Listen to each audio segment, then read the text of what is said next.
নমস্কার বন্ধুরা, কলনির রান্নাঘরে আপনাদেরকে অনেক স্বাগত। আজকে আমি বানাবো বাটা মাছের ঝাল। বাটা মাছগুলোকে প্রথমে পরিষ্কার করে ভালো করে ধুয়ে আমি লবণ হলুদ মাখিয়ে নিলাম। এবার আমি তেল দিয়েছি কড়াই কিছুটা, ভালো করে বাটা মাছগুলো ভেজে নেওয়ার জন্যে। সব বাটা মাছগুলো আমি একে একে ভেজে নিচ্ছি। মাছের এক পিঠ ভাজা হয়ে যাবে ততক্ষণ অপেক্ষা করব। আর বলতে বলতে দেখুন মাছের এক পিঠ ভাজা হয়ে গেছে। এবার আমি মাছগুলোকে আস্তে আস্তে উল্টে দেব।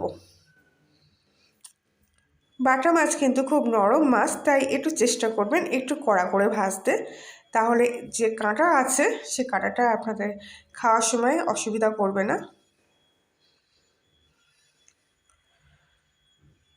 মাছগুলোর এক পিঠ ভাজা হয়ে গেছে, সম্পূর্ণ বাদামি কালার হয়ে এসছে।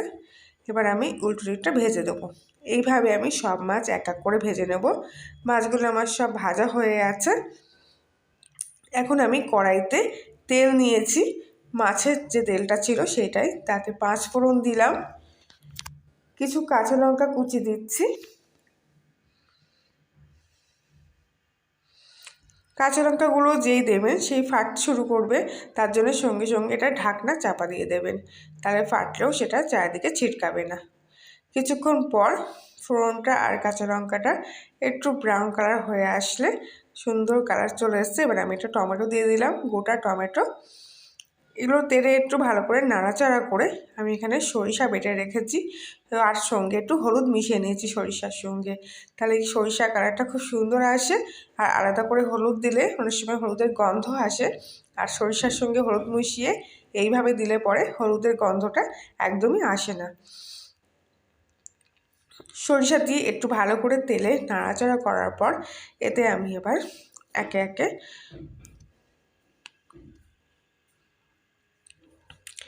সামান্য পরিমাণ চিনি রান্নার ব্যালেন্স আনার জন্য দিয়ে দেবো।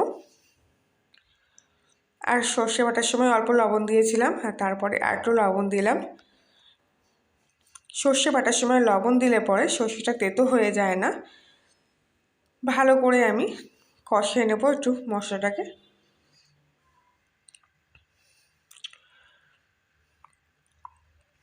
সর্ষে বাটা বেশিক্ষণ ধরে কষতে নেই, তাই হালকা একটু নাড়াচাড়া করেই আমি সর্ষে বাটার যে ধোয়া জলটা ছিল সেটা আমি দিয়ে দিলাম, দিয়ে আবার একটু ভালো করে নাড়িয়ে চাড়িয়ে নিলাম।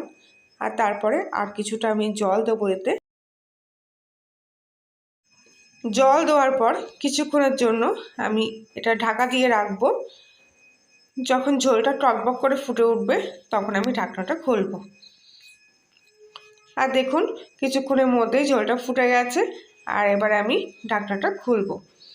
আর ভেজে রাখা মাছগুলো এক এক করে আমি ঝোলের মধ্যে দিয়ে দেবো।